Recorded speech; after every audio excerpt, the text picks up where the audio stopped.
what it's like to be a therapist, and what to expect from the therapy process. In this video, I want to share a little bit about it and the 5 do's and don'ts that I use and don't use in the therapy process. But first, let me brag about my clients. As therapist and coach, I get to meet and work with people of all ages, from teens to retired, and I hold them all in the highest regard. My clients are from the most diverse backgrounds and fields such as law, education, technology, entrepreneurs, artists. This is an extraordinary privilege, and I love working with them. I'm also humbled to learn from them and be able to walk with them through some of the deepest holes of pain and struggle.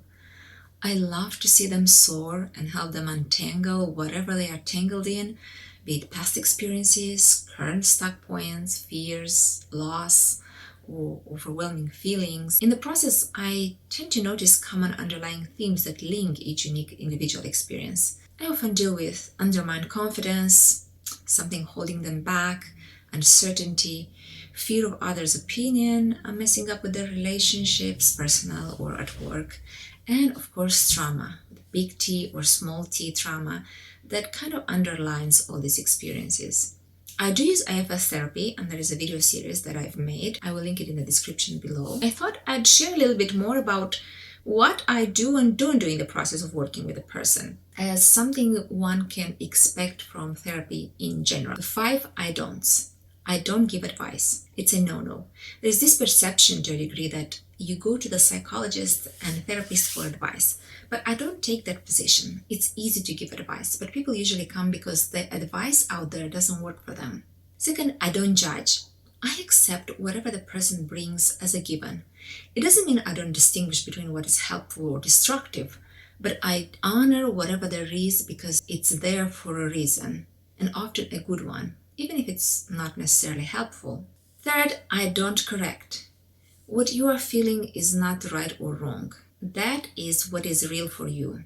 There is no right and wrong here. What we do is explore that, its origin, the impact it has, other perspective the client might hold, and how well this is working. Fourth, I don't try to fix anything or anyone. Fixing can be a deterring word to begin with, since it implies something is broken. What clients present, though, is a strategy that doesn't work and causes continual discomfort or failure. What usually happens in the process of therapy leads to harmony and balance within the system, so then the need to fix is gone. Finally, I don't challenge. It's a technique used in coaching and mentoring, but I don't use it in therapy because it implies questioning an experience or thought, and this can come across invalidating, dismissing, and disconsidering, or even embarrassing. I don't want that for my client.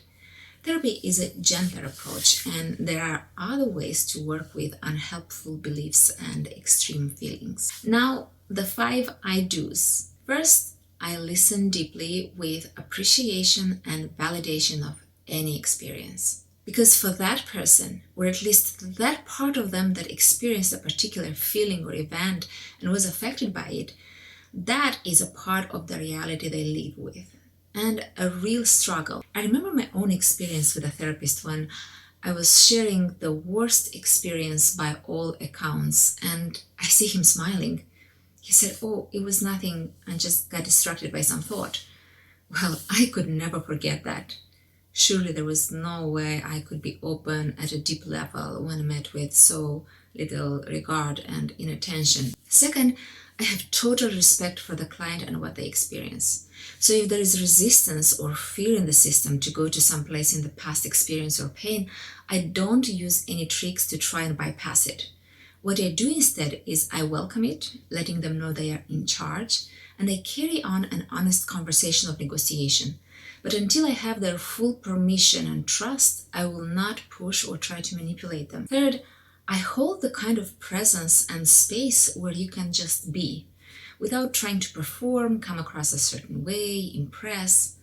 It's a given, but it's also earning trust, and it's a foundational pillar for the therapy to be successful. It's interesting to observe how at first clients can be quite guarded, and this is very normal. We all kind of walk through life guarded to a degree, but then to see how they relax more and gradually dare to go to vulnerable places they would not have gone before. Fourth, I give permission to the client to tell me if I'm off in some regards, and I don't hesitate to apologize. To my surprise, I've come across therapists who would not recognize if they are amiss and never apologize, as if the therapist is always right, which of course it's old school and not true. Perhaps IFS practice is especially unique in this regard, as it views the client as the source of information and wisdom for their own healing. Fifth, I could share perspective, but less a personal opinion. I may share a different perspective over an issue or bring in multiple points of view for a more balanced picture of the situation. I also ask questions of inquiry and see if the client themselves might hold another perspective. And there is always checking in with the client as to how well that resonates with them and their experience. That is a very important piece because I don't want to impose my own view and get polarized with parts of the client that might disagree yet don't feel like they can speak up about it. Those will surely interfere with the process of therapy later. And I get out of the way. I've been asked this question lately: how do I manage not to let the client's issues affect me? In simple terms, it's called love, holding a space of love. But what that means is I work through my own issues so that the parts that usually get activated in a therapist are out of the way.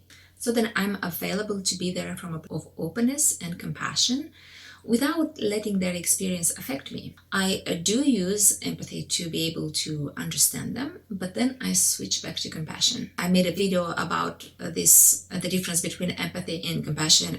On a final note, as with any profession out there, there is the ongoing professional development trainings that therapists are responsible to take.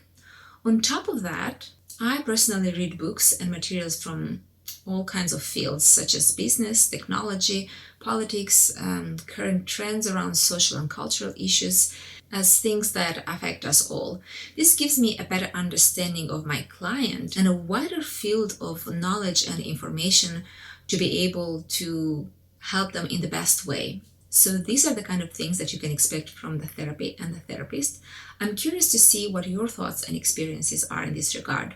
Please let me know in the comments below, and I hope to see you in the next video. As always, take care and keep the hope alive.